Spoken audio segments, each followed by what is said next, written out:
A paz do Senhor, irmãos. Amém. Tudo bem com vocês? Que bom estarmos aqui, que bom estarmos reunidos nesta manhã para adorar Jesus. Deus já tem feito grandes coisas no nosso meio. Amém? Quem já foi abençoado aí, dá glória a Deus. Você já falou para quem está do seu lado como ele está bonito hoje? Acho que não, né?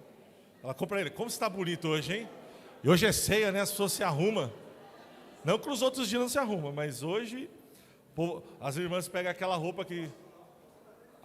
Tô de paletó, tô de terno, Mas eu falei para a Alaina, acho que eu vou ficar uns 5 minutos de terno. Falei, irmão, vocês já me viram, agora eu vou tirar que tá um calor. Mas amém. Que bom que você está aqui, que bom te ver, que bom que você está bem. Que bom que estamos aqui mais um dia para adorar a Jesus. Eu queria compartilhar algo que o Senhor colocou no meu coração. Aí eu vou brincar. Há alguns dias, aquela brincadeira. Só uns 15 dias. Mas eu entendo o seguinte, o pastor nós tínhamos conversado, ele perguntou para mim se eu queria ministrar na semana passada a outra. Eu falei, não, eu tinha umas coisas para fazer. Eu falei, o senhor ministra, ele ministrou. Eu falei, semana que vem, eu me preparei. E às vezes fala, mas... Ele até falou para mim, mas você não tinha uma palavra? Eu falei, não tenho crise com isso não. Eu entendi algo, eu preciso buscar ao Senhor e conhecer a sua palavra. Hoje eu até brinquei, falei, se o pastor desse direção, o Senhor desse direção para outra pessoa ministrar, eu falava, amém, essa palavra é para mim, e como eu fui edificado. E acho que a gente precisa viver assim. Mais importante do que estar aqui em cima do púlpito, simplesmente ministrando ou falando, é nós entendermos a palavra do Senhor e vivermos essa palavra todos os dias da nossa vida. Amém? Então, se o Senhor te deu uma palavra, você acha que... Às vezes, não, o Senhor me deu uma palavra para espalhar para o mundo. Pergunte antes. Pergunte antes. Pois às vezes é para você. Você fala, não, essa palavra aqui é dura. Às vezes o Senhor está me exortando e te exortando. Amém? Bom, eu queria ser sucinto, porque a gente ainda tem algumas coisas para fazer. Nós vamos participar do corpo, do sangue de Cristo. E eu queria fazer uma pergunta para você. Você pensa aí, daqui a pouco a gente tenta responder. E aí você só me ajuda a pregar, perguntando para esse lindo, maravilhoso aí que está do seu lado. Pergunta para ele, fala, o que você pensa sobre si mesmo? Não precisa responder. O que você pensa sobre si mesmo? Quais são os pensamentos que você tem a teu respeito? Hein? Eu queria ler com vocês Romanos 12, versículo 3 e 4. Romanos 12, 3 e 4. Vamos ler junto, para ficar mais bonito? Vamos lá, 1, 2, 3. Porque pela graça que me é dada, digo a cada um dentre vós, que não pense de si mesmo além do que convém. Antes, pense com moderação, conforme a medida da fé que Deus repartiu a cada um de... E o 4. Porque assim como em um corpo temos muitos membros, e nem todos os membros têm a mesma. Amém, Pai, nós te damos graça por esta manhã. Te adoramos por tudo que o Senhor já fez no meio de nós. Te agradecemos por curas, pelo teu milagre, por, Senhor, transformação de vida. Obrigado, Senhor, porque aqueles que entraram aqui tristes estão alegres agora. Obrigado, Senhor, porque a paz que excede todo entendimento tem sido derramada sobre as nossas vidas, sobre o nosso coração. Eu peço, Senhor, que o nosso coração esteja pronto a ouvir a Tua voz, a Tua palavra, e sermos impactados por essa palavra e transformados por ela, para que nós possamos cada dia mais parecermos com o Teu Filho, a imagem do Cristo, até que o Senhor venha nos buscar, em nome de Jesus, por louvor da Tua glória. Amém. Vamos aplaudir Jesus pela palavra do Senhor.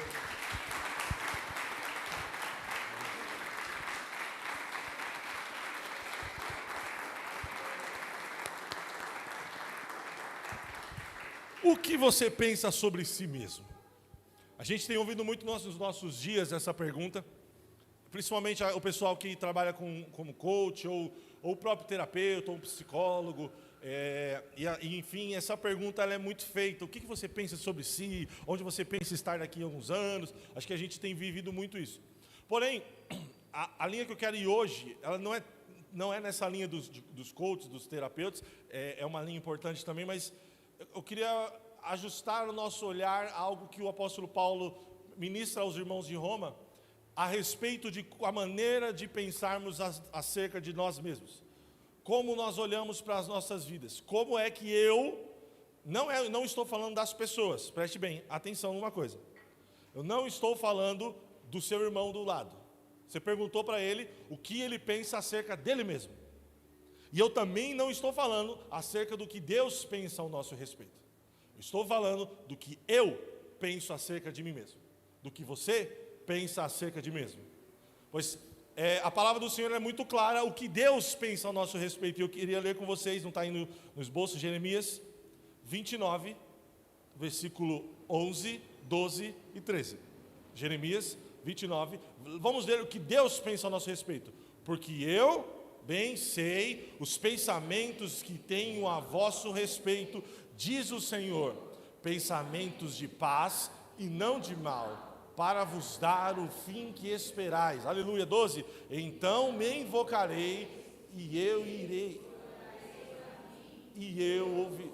E o 13, e buscar-me-eis e me achareis, quando me buscardes com todo o vosso coração. Aleluia. O Senhor pensa isso ao teu respeito. E o pensamento do Senhor não muda. Amém? O Senhor, eu já falei isso aqui uns dias atrás, acho que foi na terça-feira. O amor do Senhor não muda por você. Ele é o mesmo. Ele não. E aí, como assim? Aquilo que fazemos não muda o amor do Senhor por nós. Ele é o mesmo, não aumenta e nem diminui. Ele te ama.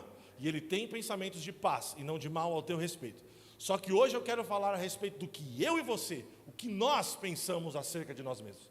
Porque isso é extremamente importante e às vezes nós não olhamos balizados na palavra do Senhor e não pensamos da maneira correta como o apóstolo Paulo nos orienta a fazer. O apóstolo Paulo, na carta aos irmãos de Roma, dá uma orientação muito interessante. Ele diz: não pense de si mesmo além do que convém. Não pense de si mesmo além do que convém.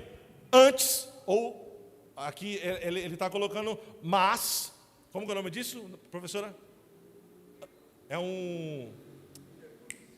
Pode ser, uma preposição, né? Então, ele colocou uma condição: não pense de si mesmo além do que convém. Então, como deve ser o seu pensamento? Pense com moderação. Vou ler de novo. Não pense acerca de si mesmo além do que convém, mas como que deve ser o nosso pensamento? Com moderação. E aí, para introduzir nessa ministração, o que é moderação? Quero construir primeiro essa baliza, até um pouco antes. Eu estava conversando com algumas pessoas, e ontem, depois do Fire, inclusive, quem não veio no Fire, perdeu. Ontem foi da hora, hein? Não foi?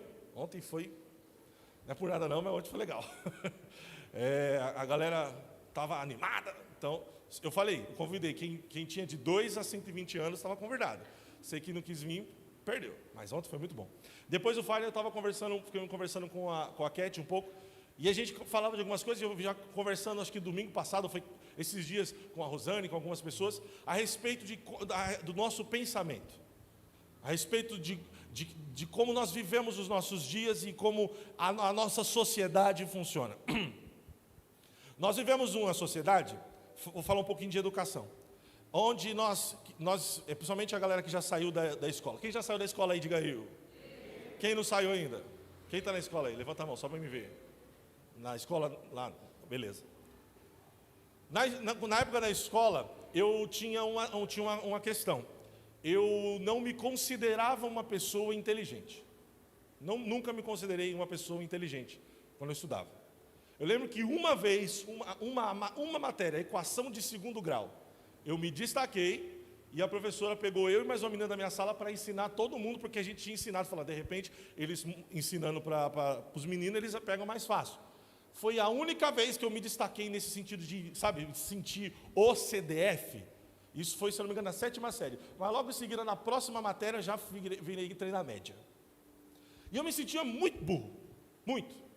E aí eu saí da escola, logo em seguida entrei na faculdade, e na faculdade eu levei essa mentalidade para a faculdade, que era, qual é a mentalidade que nós vivemos hoje no Brasil?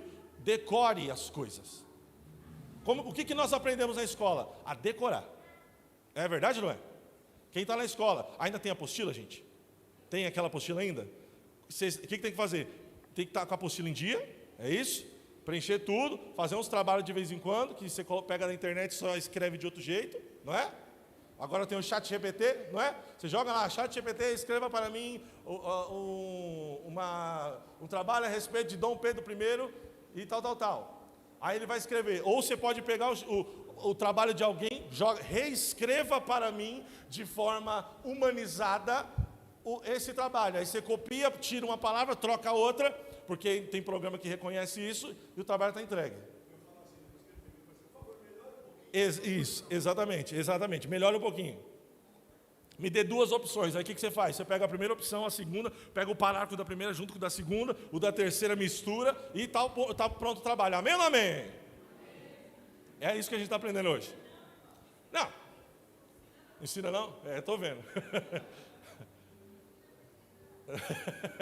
Então, vamos chegar lá. E a gente aprendeu assim. Na escola funcionava assim. E aí eu saí da escola e levei essa mentalidade para a faculdade. E irmãos, eu fiz uma faculdade de 2 anos e meio, eu não lembro exatamente de nada. Não é? Não lembro de nada. Por quê? Eu fui com a mentalidade de decorar. Passou os anos, irmãos, jamais na minha vida eu pensei que eu iria dar aula de alguma coisa na minha vida. Jamais.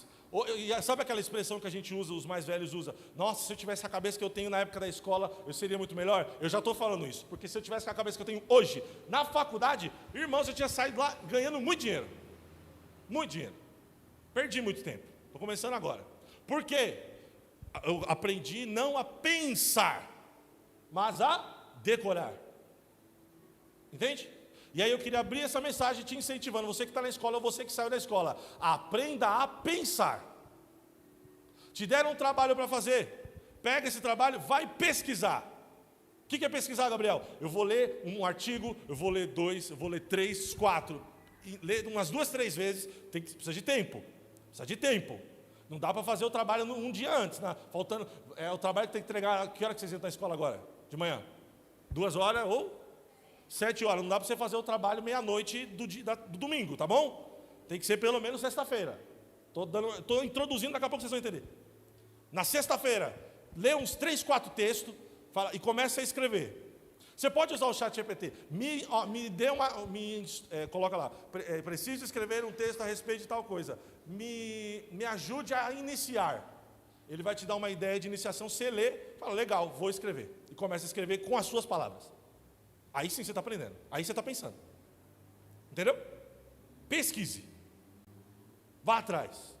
E aí quando a gente olha da palavra do Senhor, o que nós fazemos?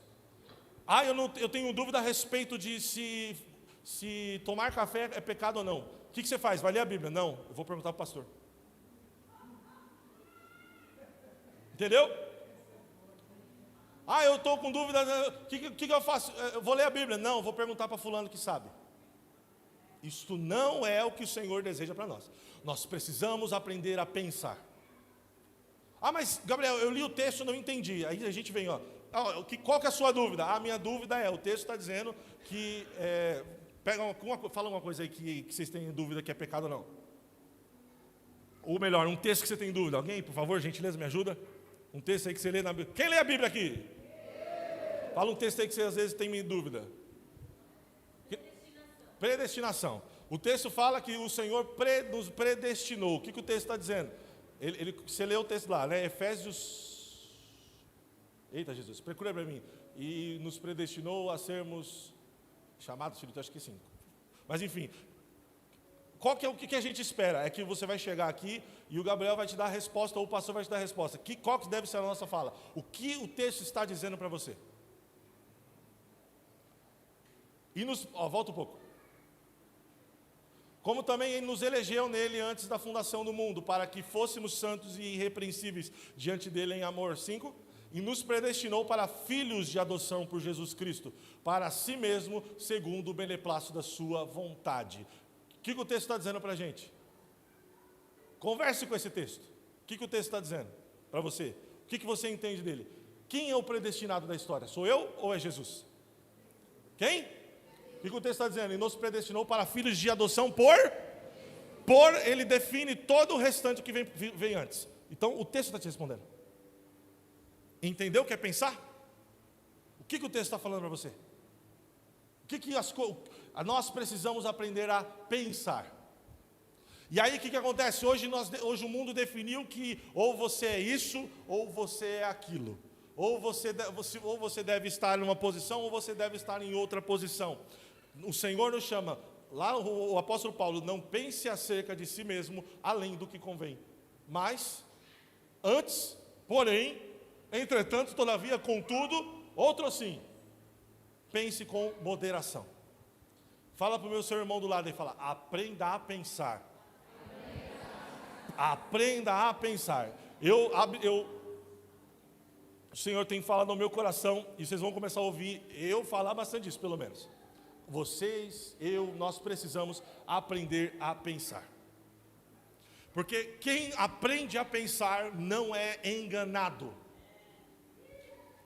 Amém? Quando nós aprendemos a pensar, nós não caímos nos enganos de Satanás. Quando nós aprendemos a ouvir a voz de Deus e pensar, aquilo que chega aos nossos ouvidos, às vezes de forma meio estranha, nós sabemos filtrar. Quando as vozes do inimigo começam a soprar no seu ouvido, para você se ofender com alguém, porque eu e você aprendemos a pensar, nós não caímos nas armadilhas do diabo. Aprenda a pensar. Amém? Fecha aspas. O que é moderação? Moderação, segundo o dicionário, diz: virtude de permanecer na exata medida, ou comedimento.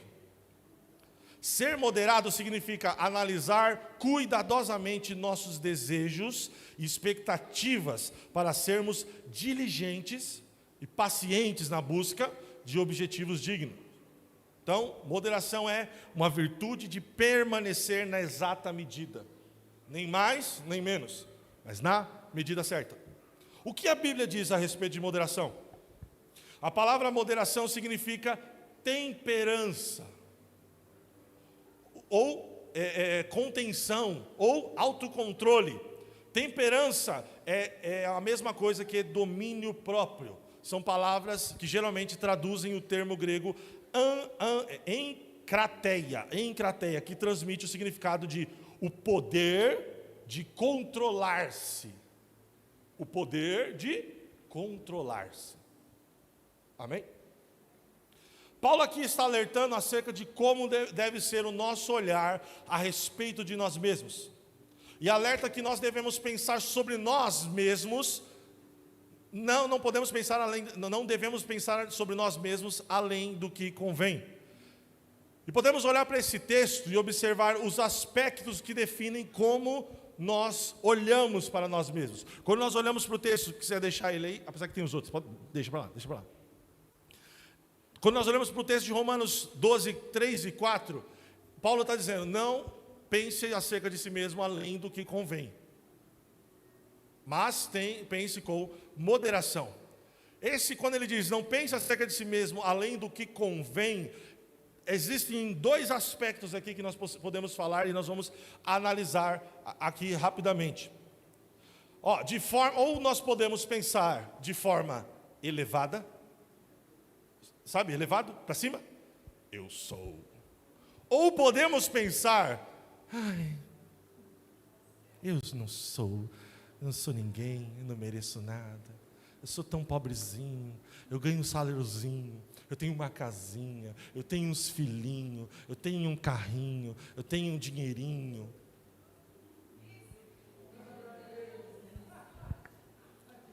Não pense acerca de si mesmo além do que convém. E por que é tão importante nós formalizarmos e a forma como nós pensamos acerca de nós mesmos? Porque, deixa eu ler uma frase aqui para vocês. Deus não revela a sua vontade sem antes ajustar o nosso olhar a nosso respeito e a respeito dele. Eu vou repetir, se conseguir escrever, para os irmãos ler. Deus Todo-Poderoso não revela a sua vontade, a minha, a você, sem antes ajustar. Sabe o que é ajustar?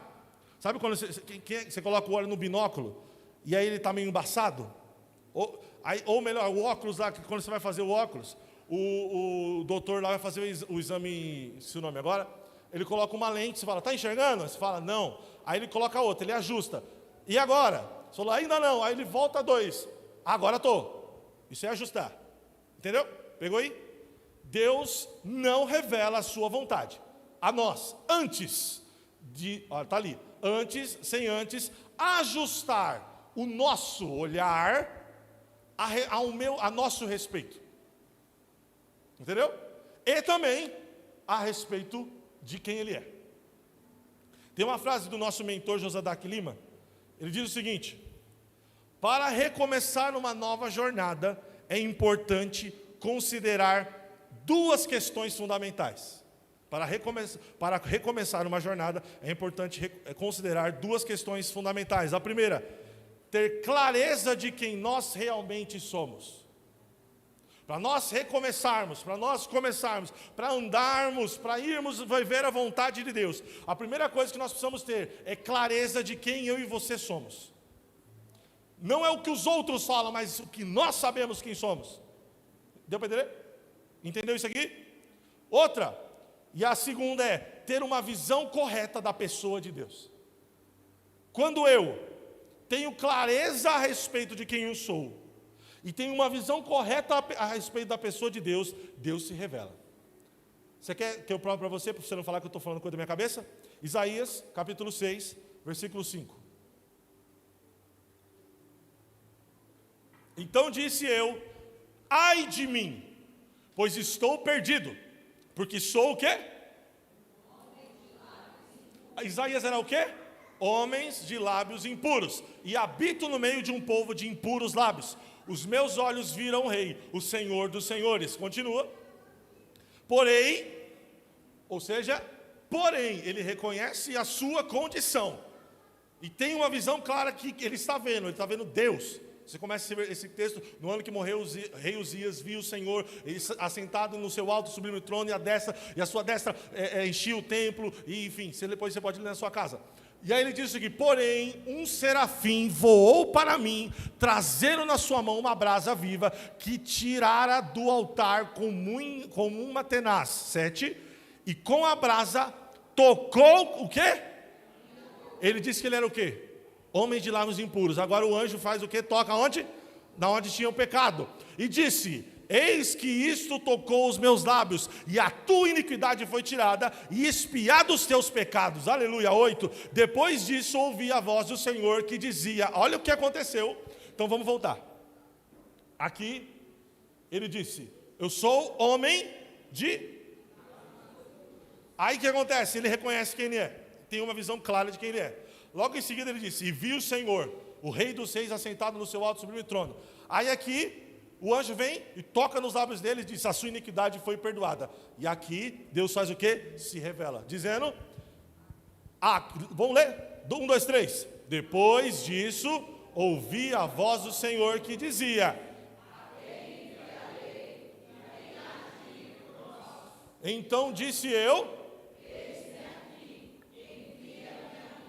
aleluia. 9. Então disse ele: ouvis de fato e não entendeis, e vedes em verdade, mas não percebeis. Você viu o que aconteceu aqui, irmão? A partir do momento que o Isaías teve uma visão clara de que o pensamento sobre ele, ele definiu: eu sou um homem de lábios impuros. O Senhor veio, se revelou, ele entende a pessoa de Deus. Logo em seguida o anjo vem e toca nos lábios dele, que representa o perdão dos pecados, a limpeza das iniquidades. No seguinte, Deus revela a vontade dele. E a gente vive procurando a Deus: qual é a sua vontade para mim, qual é a sua vontade para mim, qual é a tua vontade para mim, e vive pensando ou além ou mínimos a respeito de nós mesmos. Primeira coisa, alinhe o pensamento a respeito de si mesmo. Tenha clareza de quem Deus é, e aí Deus começa a se revelar. Amém? Mateus 16, 18 e 19, outro exemplo, porque eu sei bem rápido que tem de continuar. Então também eu te digo que tu és Pedro, e sobre esta pedra edificarei a minha igreja, e as portas do inferno não prevalecerão contra ela. E eu te darei as chaves do reino dos céus, e tudo que ligares na terra será ligado nos céus, e tudo que desligares na terra será desligado no céu. Pedro, de novo, teve uma visão clara. Jesus disse para ele claramente quem ele é. Porque tu és, Pedro, um pouco antes ele tinha falado a respeito de Cristo, tu és o Cristo, o Filho do Deus vivo, e tem uma revelação da pessoa de Deus. E aí ele tem uma visão clara, e logo em seguida o propósito é revelado. De novo, você e eu queremos viver a vontade de Deus. Tenha uma visão clara ao teu respeito, e um pensamento correto a respeito da pessoa de Deus. Amém? Faz sentido? Consegue entender? Estabelecido isso, eu quero colocar 2 pontos aqui em cima do que o apóstolo Paulo nos orienta. Primeiro, o perigo de olhar para si mesmo acima do que convém. Primeira coisa que eu quero compartilhar com vocês, de forma bem sucinta, bem rápida. O perigo de nós olharmos para nós mesmos além. Além diz o que? A respeito a acima. Certo? Certo? Sim ou não? Estão comigo? Estão aqui? Amém. Existem perigos que são consequências da forma como pensamos sobre nós mesmos. E hoje nós vamos chamá-los de armadilhas. Tudo bem? Armadilhas. E a primeira armadilha que nós podemos cair quando nós pensamos sobre nós mesmos além do que convém, acima do que convém, se chama orgulho. Fala comigo, orgulho. O lugar do orgulho antecede a queda. O lugar do orgulho precede a queda. Provérbios 16, 18. Vamos ler? Leia comigo, 1, 2, 3. A soberba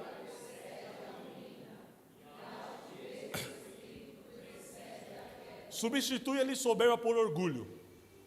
Em outras traduções está orgulho. A soberba ou orgulho precede a queda. Quando entramos por essa porta, estamos a um passo da queda. Quando entramos pela porta do orgulho, estamos a um passo da queda. Quando caímos na armadilha do orgulho, nós estamos a um passo de cair. E assim, não, Gabriel, não sou orgulhoso. Deixa eu pegar você uma coisa aqui, porque eis aí algo que o Senhor tem me tratado há um tempo, já compartilhei aqui. Eu não tenho, como eu disse, eu não tenho dificuldade nenhuma de como domingo passado o pastor falou, você vai ministrar, e chegar outra aqui, ou chegasse um outro pastor, ou qualquer outra coisa que acontecesse aqui, não vai ter ministração, eu não tenho dificuldade nenhuma com isso, nenhuma. Mas, se eu não tomar cuidado, um dia de terça-feira, que eu preparei uma aula, simples até, e Deus teve misericórdia de mim, e todo mundo saiu falando da aula, nossa, que aula da hora, compartilhar no grupo da igreja, o vídeo fizer um monte de visualização. Se eu não tomar cuidado com o meu coração, o orgulho me pega. Entendeu?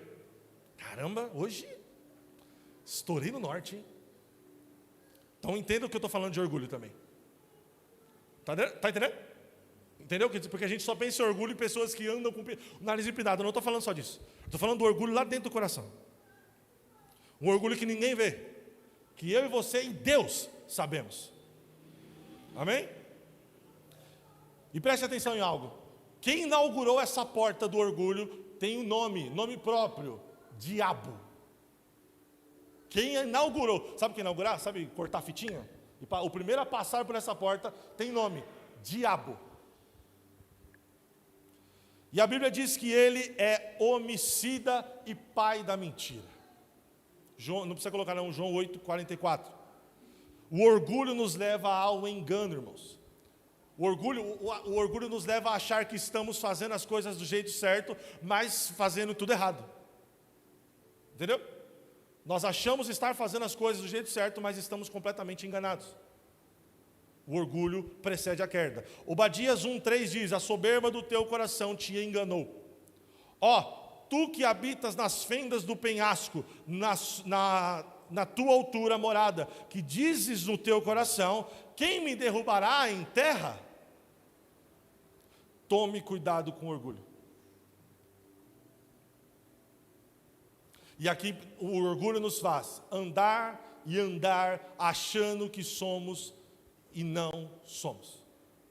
Vou repetir.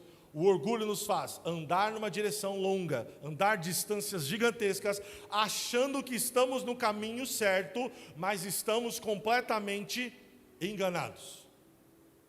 Me ajuda a pregar e falar assim para o irmão, irmão, toma cuidado com o orgulho, porque ele engana. Cuidado. Amém? Outra coisa, Outra armadilha, a independência. Outro perigo que nós costumamos achar, outro perigo de quem costuma achar mais do que do que deve, além de si mesmo, essa pessoa tende a ser independente. E vou explicar o que eu quero dizer com isso. Alguém que pensa sobre si mesmo, além do que convém, costuma ser independente. Anda isolado, não precisa de ajuda, eu sou mais eu, ninguém tem nada a ver com a minha vida, eu resolvo, eu sou, eu faço, eu posso, e já era. Não preciso de ajuda, não preciso de ninguém, ninguém tem nada a ver com a minha vida, eu sou mais eu. Isto é independência. Isto é, sabe outro que inaugurou essa porta? Tem nome, quem é? E se eu subir ao alto do mais sublime trono e sentar no trono de Deus, eu serei igual ao Altíssimo. Deus não age na independência. Se nós somos independentes, Deus fala, ok, vai. O único que é independente em todo o universo, o único que pode se sustentar em si mesmo, chama-se Deus Todo-Poderoso. Só Ele pode sustentar a si mesmo. Eu e você somos dependentes dEle. Dependemos da comida, dependemos da saúde. A gente é tão independente que se um mosquitinho invisível picar a gente derrubado, não é, Arthur? Você está se recuperando ainda. Quantos dias faz que esse mosquito picou você? 6 dias. 7? É verdade, Mansana, quanto tempo faz? 3 meses? 3 meses, e a senhora ainda tem sequela. Está vendo, a gente é tão independente. Aí um mosquitinho insignificante, só vem só. Tuc. Já era, irmão. Já era. Tome cuidado. Provérbios 18:1 diz o seguinte, vamos ler. Agora eu vou tirar, tá, irmão? Vocês podem? Vocês já me viram de terno? Já viram? Posso tirar? Obrigado. Então vamos ler. 1, 2, 3. Obrigado.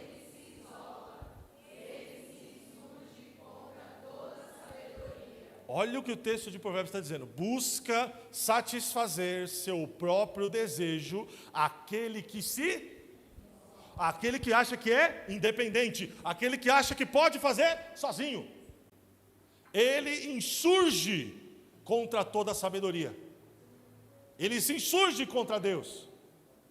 Não ande independente. Não ache que eu e você podemos andar sozinho, andar pelas nossas próprias pernas, sermos independentes.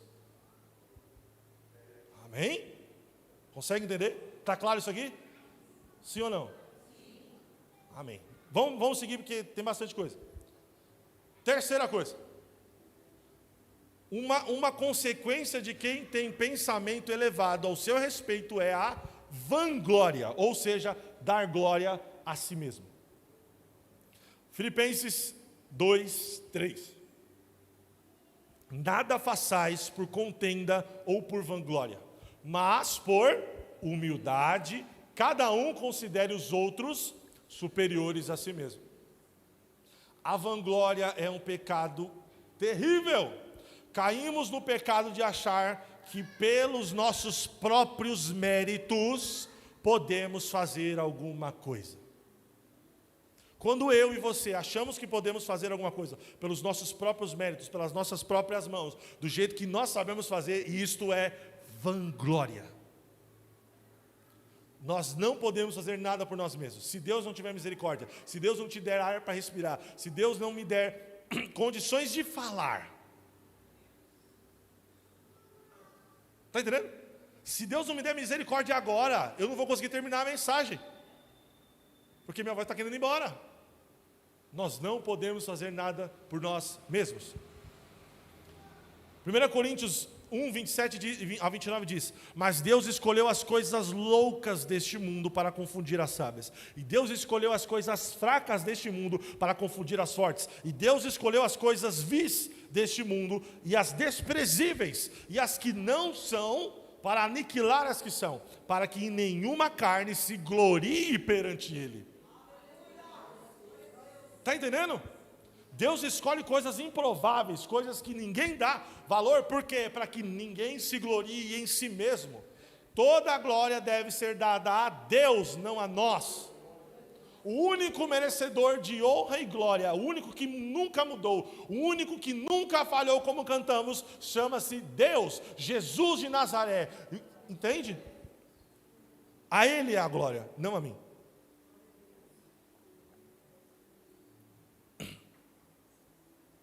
E para evitarmos esse tipo de comportamento, precisamos entender o princípio da moderação. Para não cairmos nesses pecados, nessas armadilhas, nós precisamos entender o princípio da moderação. Amém? Conseguiu entender? Tem outras coisas, mas hoje vamos parar por aqui nessa.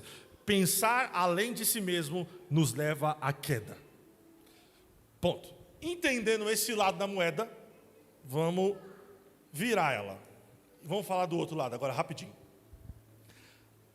Antes nós seguirmos esse assunto e falarmos do que Paulo está falando. Se por um lado nós temos quem pense mais de si mesmo, por outro lado nós temos quem pensa menos de si mesmo. Porque provavelmente, eu estava aqui falando e alguns irmãos, é isso aí, fala mesmo, Jeová. Eu sou humilde, não penso, eu sou dependente, nunca dei glória a mim mesmo. Isso aí, fala com os orgulhosos, Jesus. Calma, agora chegou a sua vez. Vamos lá. Pensar sobre si menos do que convém é tão prejudicial quanto pensar mais. Existem armadilhas sutis, porque a armadilha de quem pensa além, ela é maior. A gente vê, entendeu? Ela é exposta. Uma pessoa orgulhosa, uma pessoa independente, uma pessoa que dá vanglória, ela é mais, você consegue visualizar mais, não é verdade? Uma pessoa que se coloca, eu sou melhor que vocês, eu ganho mais, é mais fácil de enxergar. Agora o contrário é muito sutil. Às vezes a gente confunde com outro negocinho que a gente vai falar ali na frente. O perigo de olhar para si mesmo menos do que convém. A primeira armadilha que nós podemos cair quando nós pensamos menos do que convém chama-se inferioridade. Primeira armadilha. Presta atenção nisso aqui, irmãos, que isso aqui é sério. Pensar sobre si como inferior, além de prejudicial, presta atenção, acende a ira de Deus. Vamos ler? Êxodo 4:14. E depois a gente vai para Números. Oi. Tá bom. Toda. Obrigado. Você pode ler comigo? 1, 2, 3. Então...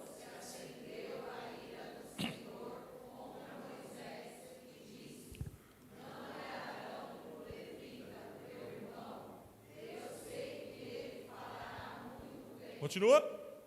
E eis...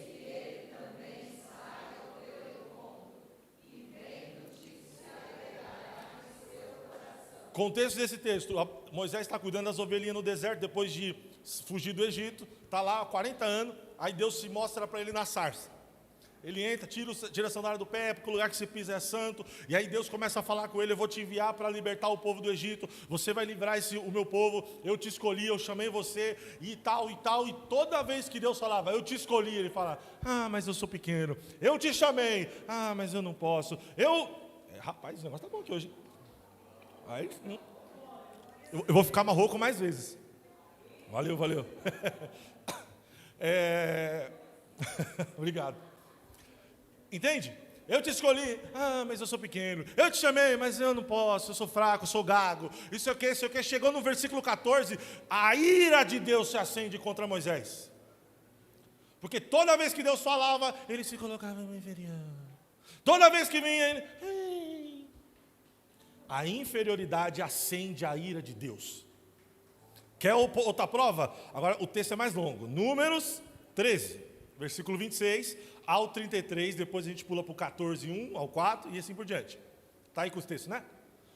Vamos lá, lê comigo. 1, 2, 3.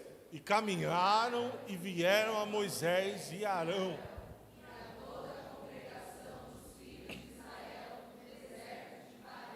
Em Cádiz. Continua. E deram-lhe.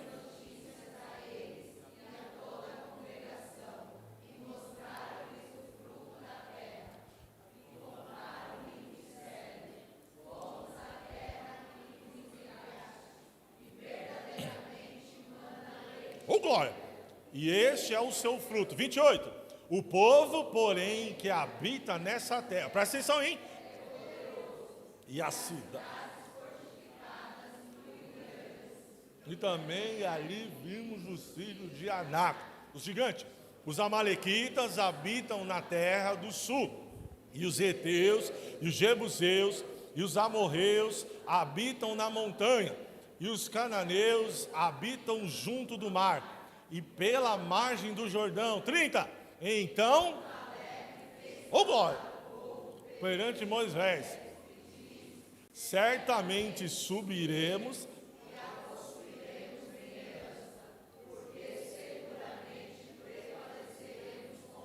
31. Porém,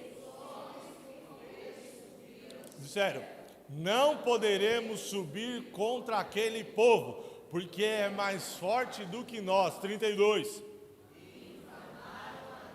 Que tinha espiado, dizendo aos filhos de Israel: a terra pelo qual passamos a espiá-la é terra que consome os seus moradores, e todo o povo que vimos nela são homens de grande. E o 33, também vimos ali gigantes, filhos de Anak, descendentes dos gigantes, e éramos aos nossos olhos como gafanhotos. Pausa. Entendeu o que está acontecendo aqui? O povo saiu do Egito. Vamos para Canaã, terra prometida. O Denis acabou de falar ali. Deus tem Canaã para você, aleluia. Porém, entretanto, os camaradas estão indo, passou no deserto, passa o Mar Vermelho. Tem maná, tá com fome? Já tem noção que é isso? Você está com fome e chover comida do céu? Estou com fome, estou querendo uma carninha. Aí o pombo vem, o corvo não é cordonize. Corvo é coisa nojenta. E faz assim, ó, pode matar. Tem noção que é isso? Estou com sede. Não tem deserto, estou com sede. Aí Deus fala, vai lá Moisés, toca na rocha. Aí ele toca. Começa a jorrar água. Você tem noção que é isso? Não, né? Verdade. Só para dar um exemplo. Fora outras questões. Aí esse povo abençoado chega na porta da terra prometida. Eles vão lá, e aí manda os 12 espias, resumindo a história que você já conhece, que a hora está passando. Entram lá, vê tudo que vê as uvas, devia ser umas uvas desse tamanho, irmãos. Ó, imagina uma uva desse tamanho. Uva. A maçã devia ser do tamanho do pão ali. Entendeu? Eles falavam que o cacho de uva tinha 2 homens. Você imagina? Cadê a uva aqui? Hoje está bom o negócio aqui. Me acompanha aí. Esse cacho aqui, ó. Vou pegar esse. Isso aqui é de mentira? Então eu vou pegar ele mesmo. Imagina, isso aqui é um cacho de uva, certo? O cacho de uva lá tinha que 2 homens para carregar. Imagina o tamanho disso. E Deus falou, a terra é de quem? De vocês. E aí esse irmão abençoado volta de lá e começa a falar, realmente, a terra manda leite e mel, as uvas gigantes, as coisas maravilhosas, do jeito que Deus falou. Porém, lá tem gigante, lá tem amalequita, lá tem povo, um povo ruim, um povo isso, um povo aquilo outro, e começa a colocar um monte de empecilhos daquilo que Deus falou que ia fazer. Vamos continuar. 14, 1. Lê para mim 1, 2, 3. Então...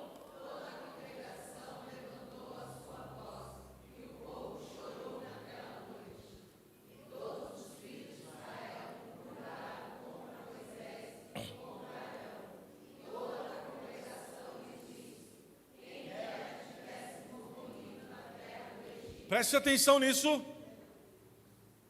Você ouviu o que eles falaram? Eles estão na porta da terra que Deus prometeu para eles.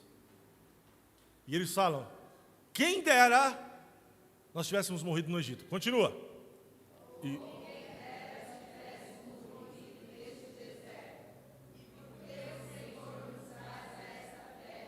para cairmos à espada e para as nossas... Não. Vamos pular agora lá para o versículo 10. E diziam uns aos outros, mas toda a congregação disse que os apedrejam. Porque assim, depois disso, Moisés se levanta junto com Josué e começa a instigar o povo, falando: não, pelo amor de Deus, vocês não estão falando isso. Não é possível que vocês estão falando isso. E aí o povo diz: mas toda a congregação disse que os apedrejassem, porém a glória do Senhor apareceu na tenda da congregação a todos os filhos de Israel. Ou seja, os homens, o Moisés se levanta contra o povo para falar: vocês não estão falando isso. O povo falou: nós vamos matar você. Só não mataram porque Deus aparece.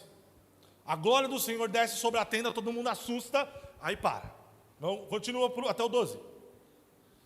E disse o Senhor a Moisés: até quando me provocará este povo? E até quando não crerá em mim, apesar de todos os sinais que eu fiz no meio deles? Com petilência o ferirei, e o rejeitarei, e te farei a ti povo maior e mais forte do que este.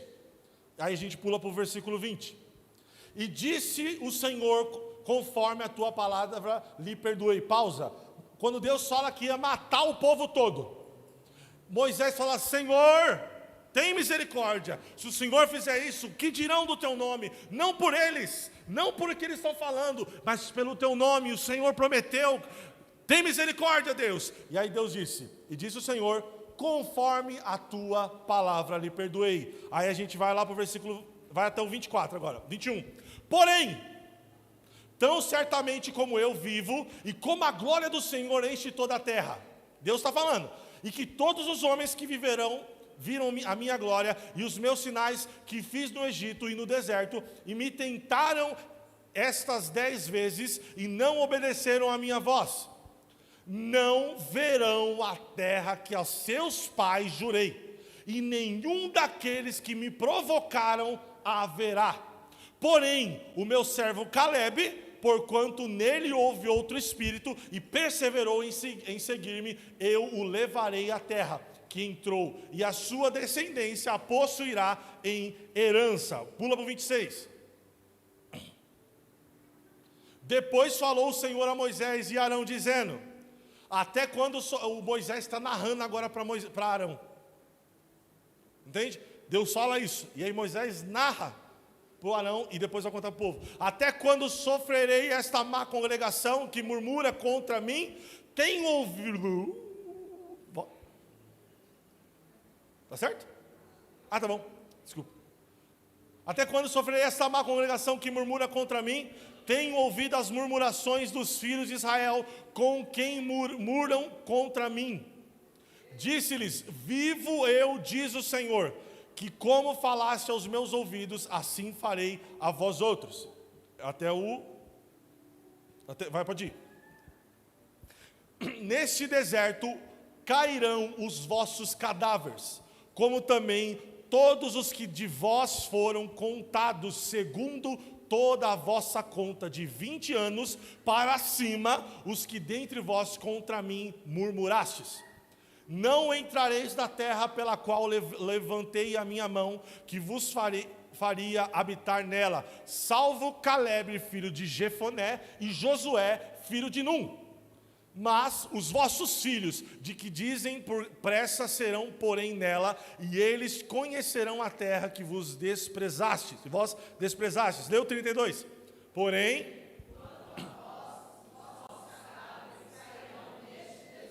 33.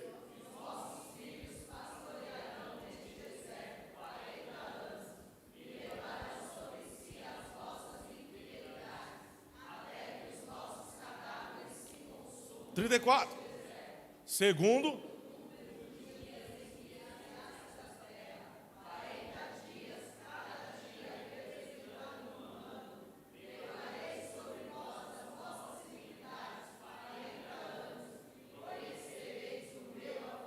Pausa. Pausa. Essa palavra é revelada dos céus. Deus me deu essa palavra e eu não quis entregar.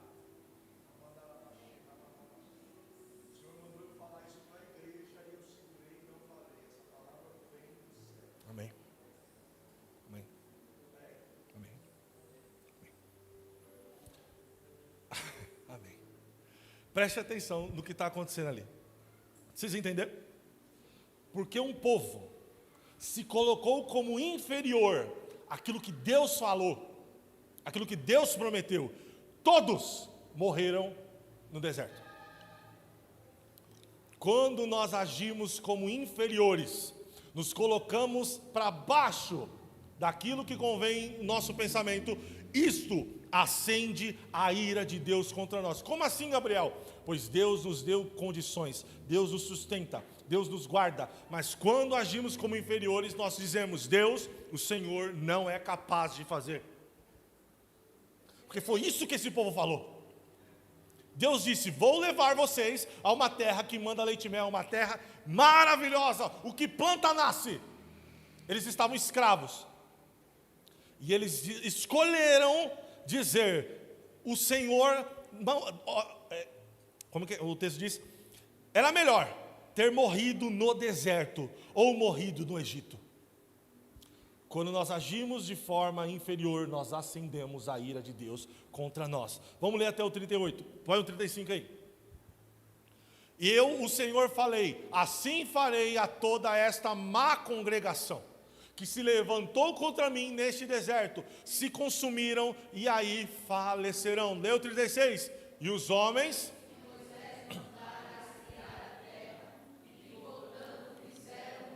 Pausa. Desculpa. Preste atenção no que vai acontecer com aqueles que... Preste atenção.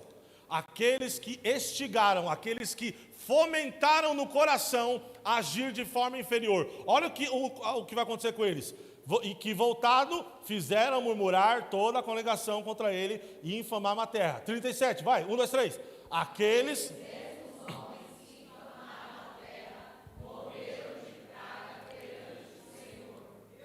38, mas...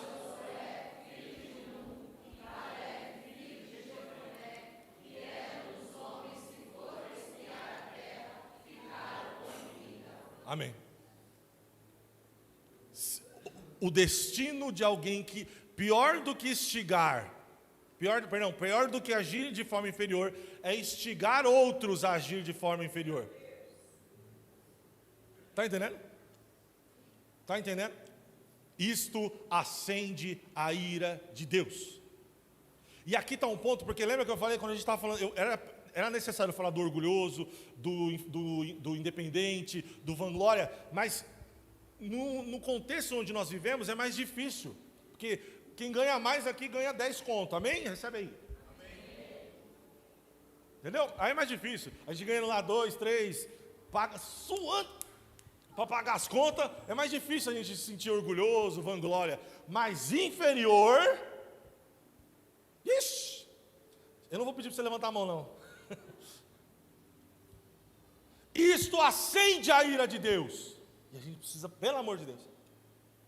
Tem uma frase, o pastor Luciano Subirá, diz o seguinte: quer levantar a ira de Deus contra você? Continue dizendo que você não pode, dando desculpas, se diminuindo. Vou repetir. Ali, ó, ali, tá ali. Lê comigo, 1, 2, 3. Quer...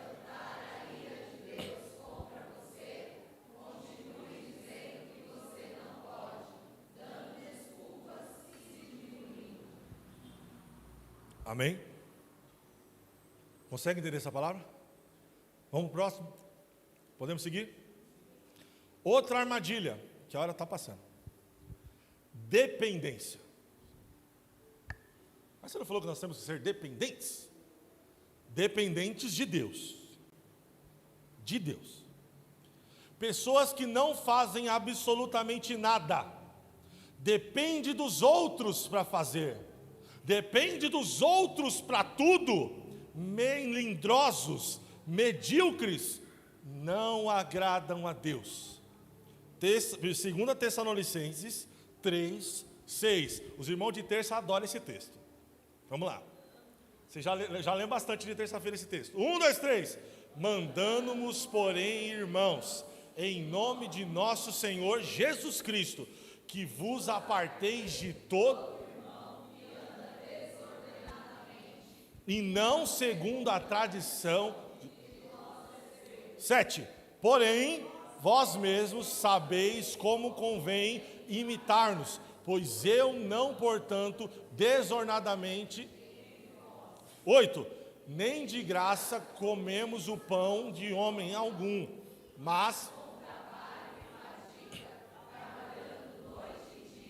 para não sermos pesados a nenhum de vós. 9. Vamos lá, pausa. De novo, 1, 2, 3. Não porque não tivéssemos autoridade, mas para vos dar em nós mesmos exemplo. Continua. Porque quando ainda estávamos convosco, vós mandamos isso.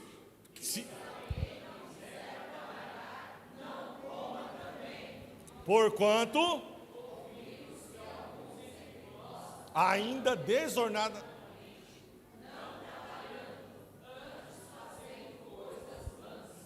Doze. A estes tais, porém,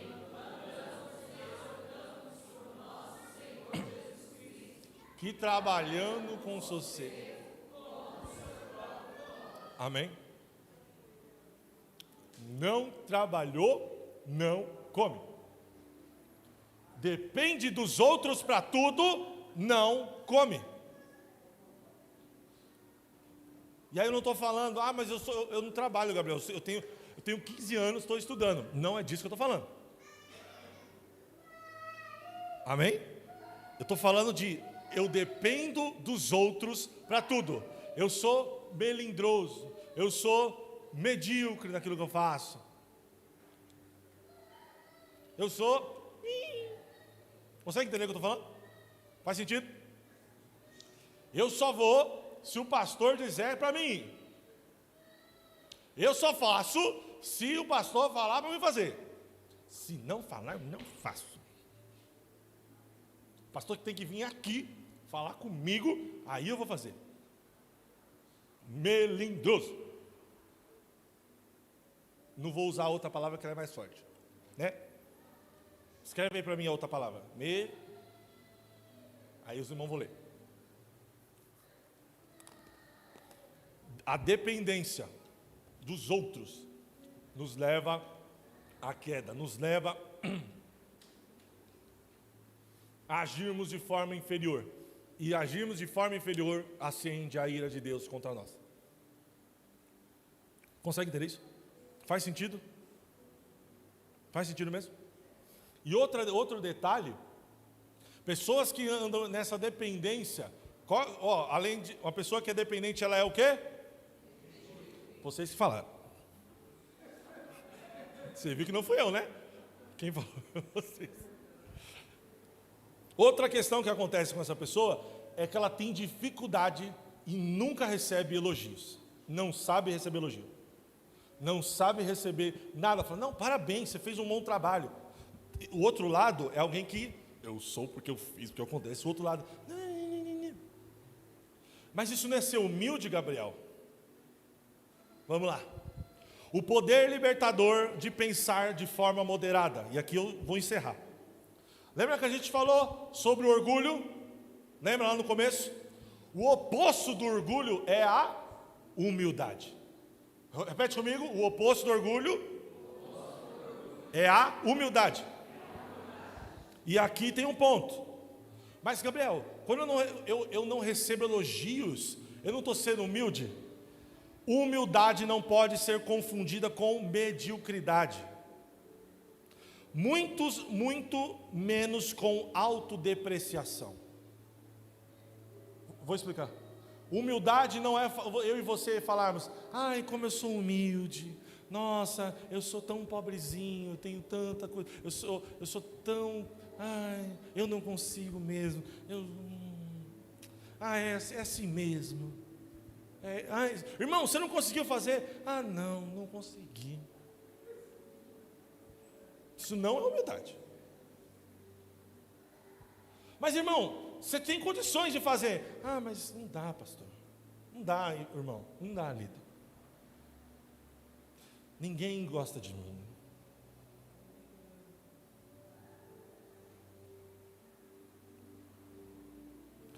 Preste atenção. Nós não podemos nem ser orgulhosos, nem melindrosos ou medíocres. Nós precisamos ser humildes. Quer um exemplo? Quem faz arroz aí? Quem sabe fazer arroz? Dá glória a Deus aí. Ô glória! Agora a pergunta que não quer calar. Quem aqui faz o arroz gostoso? Já diminuiu, você viu, né? Diminuiu o grupo. Fazer arroz e fazer um arroz gostoso é diferente. Na hora que vai fazer o arroz, se você põe sal de menos, o que acontece? Fica sonso. Você põe demais, não tem como comer. Então nós não podemos ser nem orgulhosos, que é o sal, nem soço. Nós precisamos ser humildes. Está entendendo? Vamos pegar, quer um exemplo de humildade? Observe o exemplo de Jesus Cristo em Mateus 11, 29. Tomai sobre vós o meu jugo e aprendei de mim, que sou manso e humilde de coração, e encontrareis descanso para a vossa alma. Quem está falando que é humilde? É os outros? Não, Jesus. Lembra, eu acabei de falar, ser humilde não é falar, nossa, como eu sou tão triste, não recebo glórias. Não, quando nós entendemos quem somos, nós podemos sim, sou humilde, mas é um posicionamento.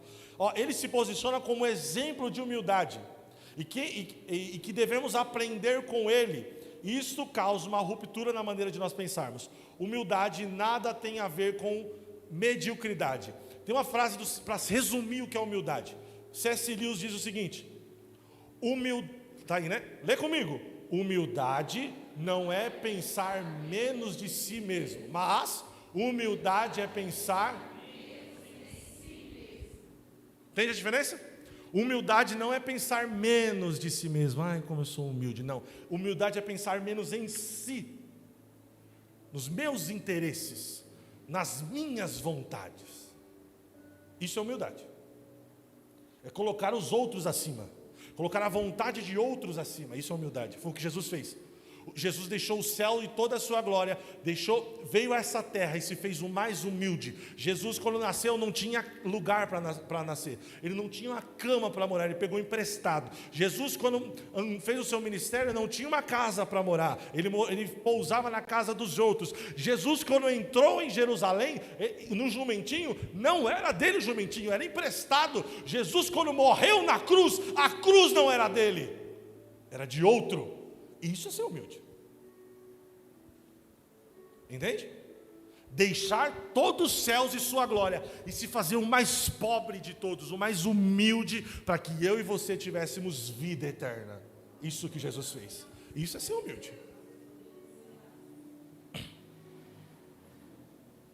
Humildade é ter um conceito equilibrado de si mesmo, sem buscar honra para si.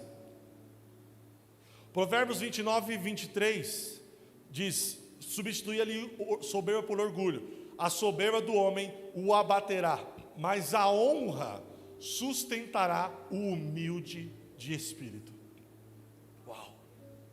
A honra sustenta. Sabe o que é sustentar? Não cai.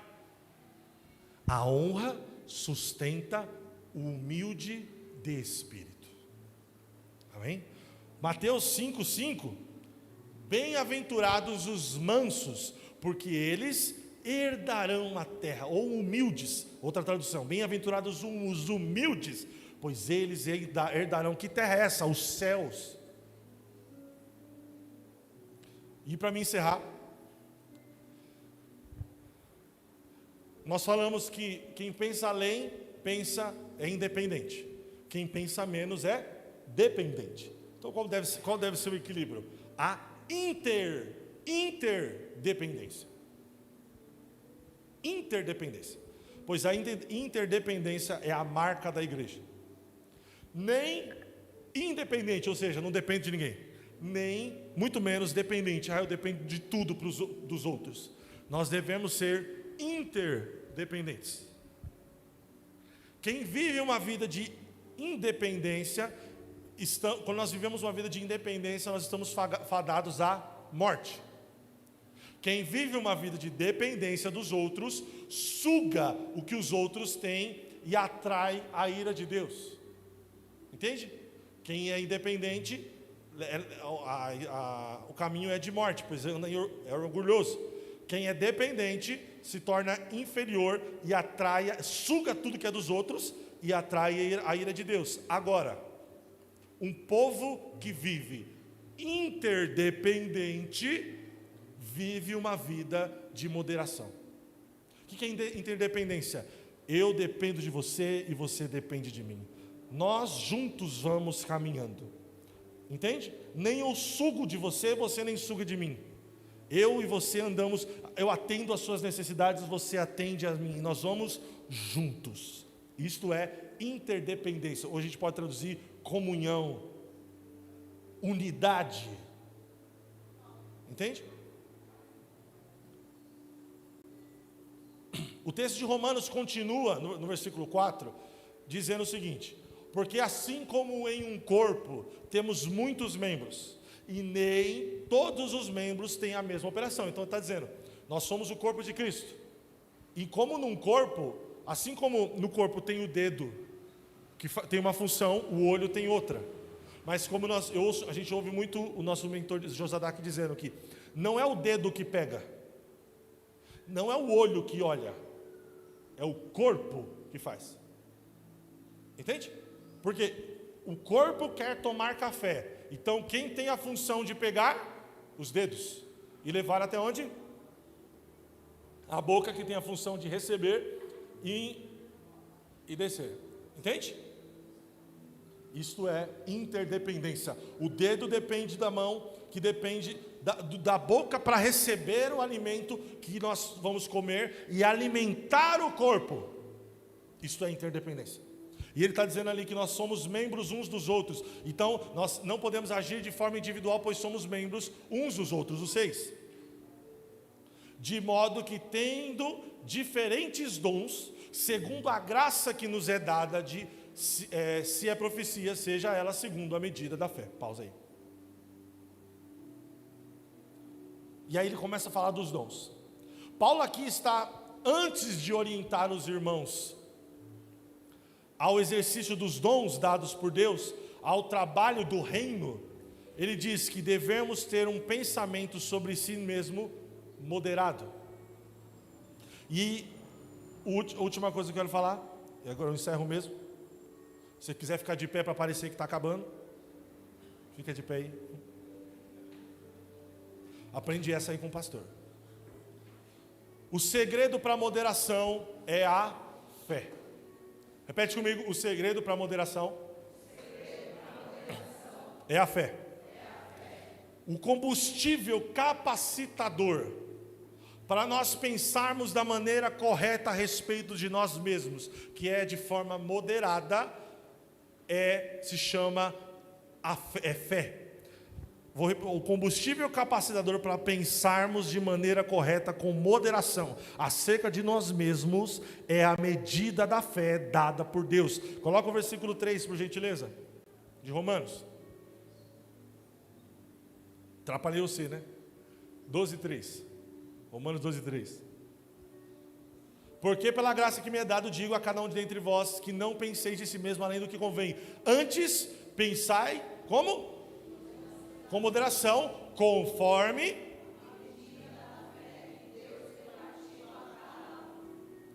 a medida da fé. Isso é fascinante, pois para podermos exercer os dons, o trabalho do Senhor, a qualificação para se receber dons é também um dom. Para que nós possamos viver a vontade de Deus, nós precisamos viver o dom da fé. Para pensarmos da maneira correta sobre nós mesmos, precisamos de fé dada por Deus.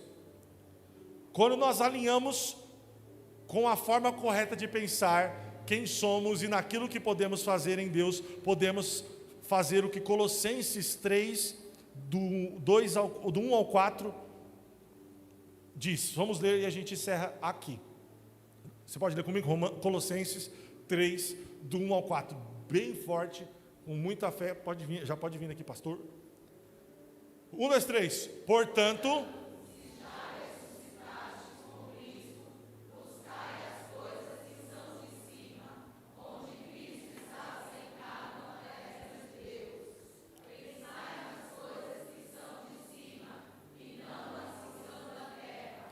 Porque e a vossa vida está escondida. Aleluia. E o 4. Quando Cristo, que é a nossa vida, se manifestar, então também vós se manifestareis com eles em aleluia. Pois nada do que fazemos por nós mesmos, mas pela medida da fé dada por Deus. E aí nós podemos dizer o que Joel 3,10 diz: forjai espadas das vossas enxadas e lançai das vossas forças. Diga ao fraco: eu sou forte. Aleluia, aleluia. Você pode aplaudir a Jesus? Aplauda a Jesus.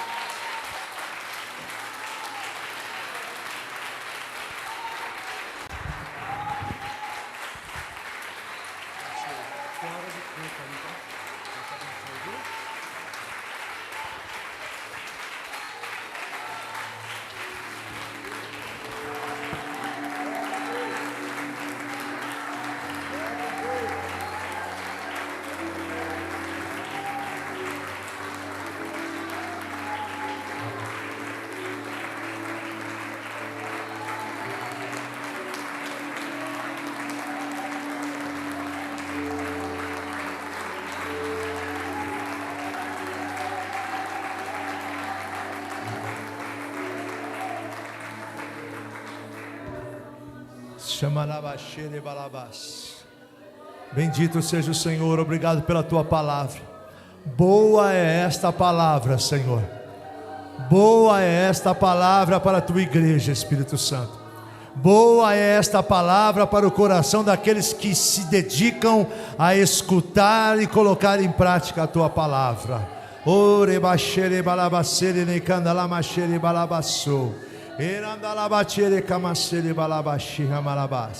Tua palavra é revelada aos teus filhos e filhas. Faça, Senhor, meu Deus amado, cumprir em nós a tua palavra. Bendizemos e glorificamos o teu nome.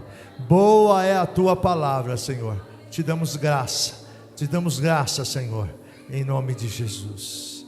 Aleluias. A paz do Senhor, igreja.